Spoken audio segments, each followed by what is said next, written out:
Alrighty, so this is just this is an off-branch video. There's no real gameplay in it unless I get attacked, but there's just a couple different things I wanted to talk about. Other than me leveling, I wanted to take a break from that. This is just a random mash of things that have happened for the first 12 levels of me playing this. I didn't tell you the story about, I think it was back at level 3 when I was in the cave. Me and my friend Sean were there. We were actually eating in the other room, and my little sister happened to look over at the computer and saw that we were getting attacked, and so we had to run to our guys to save ourselves in time. I think Sean died in that situation because he didn't get there quick enough. I don't remember. You'll have to go back and look.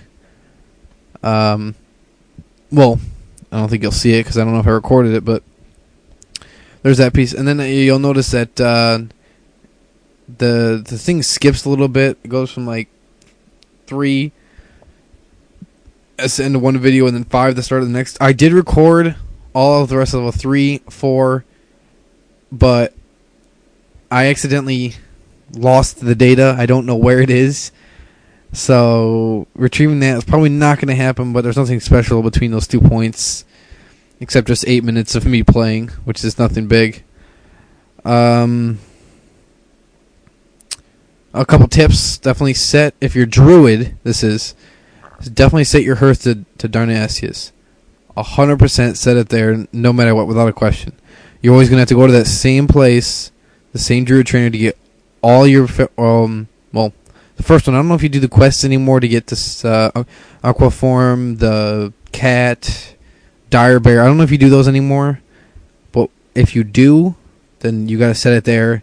So it's just a quick in, do it, and then you get the boat ride back, which is nothing. The Hogger story on my last video, or the video before. Not sure which one. We originally got there and wanted to do it at level 8. And we figured, it's something fun to do. So we get there and we find out that he's at level 11. So right off the back, that means that he's orange for us. Which, if you know what orange is in comparison to levels, there's green, you get half the experience. Yellow, you get full. Orange, I don't know if you get more experience, but they deal more damage. And red, I think they always crit on you. But if you can kill them, I think you get twice the experience. So that's always a plus. And your spells do less damage. You have a less hit percent chance as the color goes up. And obviously gray gives no XP. Loot doesn't change, but back to the Hogger thing. We decided to pull him. So we start the fight. We're going fine. We get him halfway down. I have 3/4 of my mana left. He's about dead because of healing me the whole time. So I start using some of the mana to heal myself. We continue the fight. We get down to about 100 health. We're both out of mana, just whacking him to death, hoping that we can pull this out of our butts and kill him.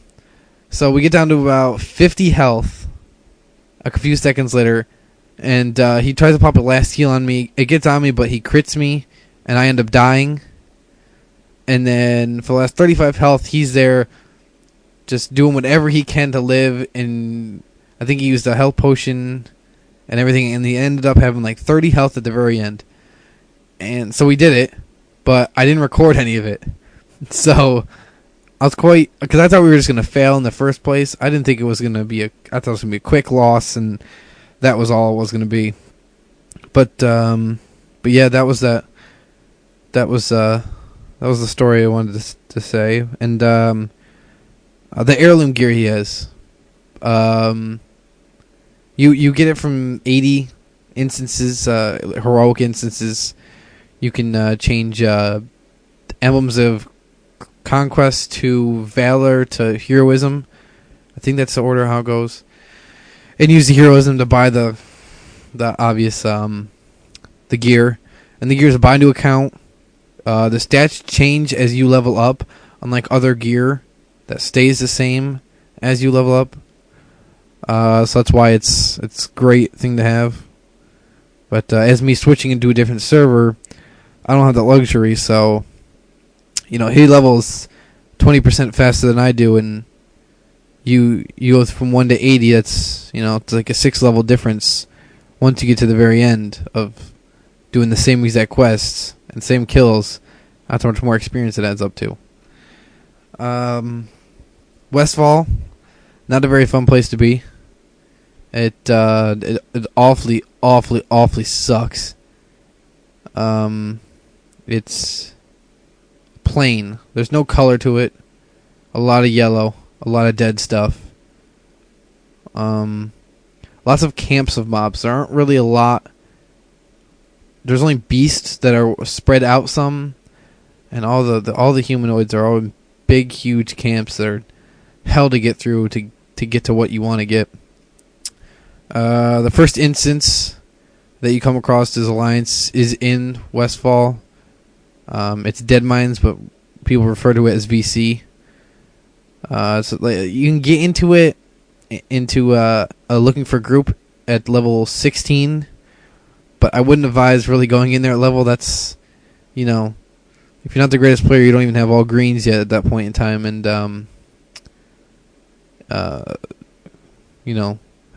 not having the appropriate gear pretty much sucks quite a bit. So, I'd advise wait till 18 or so to get in there, because that's level, the good high-end gear at the very end boss. You can wear that at 18, and there's other stuff that you can wear at 17 and 16. There's mining rocks inside the instance. Lots of mobs. It's good for instance grindings and other stuff like that. A little bit more on the talent tree. I don't really know what to add, but a balance is definitely a DPS class. 100%. You can't. Well, you could heal in it, but that'd be completely a waste of time, and that'd be a waste of mana. The Boomkin, obviously, he looks like kind of like an owl and a bear, just standing straight up with dreadlocks, like I said before. If you don't like to sit in that form, is just about sitting in that, and then just pretty much race spamming until you get it procs. That's all there is really in it. Feral, I didn't really explain this. It can be broken down into two. There's two kind of classes or forms that you have that go with this tree. You can spec into it to go bear, to be a tank, or you can spec into it cat-wise to do a lump sum of DPS. Melee DPS, that is. Some people like to do range DPS, others like melee. I don't like melee DPS that much. And then obviously Resto that we're talking about. It's a healing class. It's got a couple things that you could get in there for Moonkin. Things that help increase total intellect while in those forms, and other good healing abilities are in there. Improved Mark of the Wild's in there. That's pretty much just a healing class. There's no double breakdown of that one or anything else. But I think that about covers what I wanted to get through in this short little segment. Please comment if you do. Make it positive, please. Rate the videos. Subscribe to me if you want to see any more of these. Comment on it if you want me to make a video on anything else, any other class. Let me know. I'll be happy to start one up. I can do multiple series at once. I don't have a problem with that. But until next time, guys, have fun.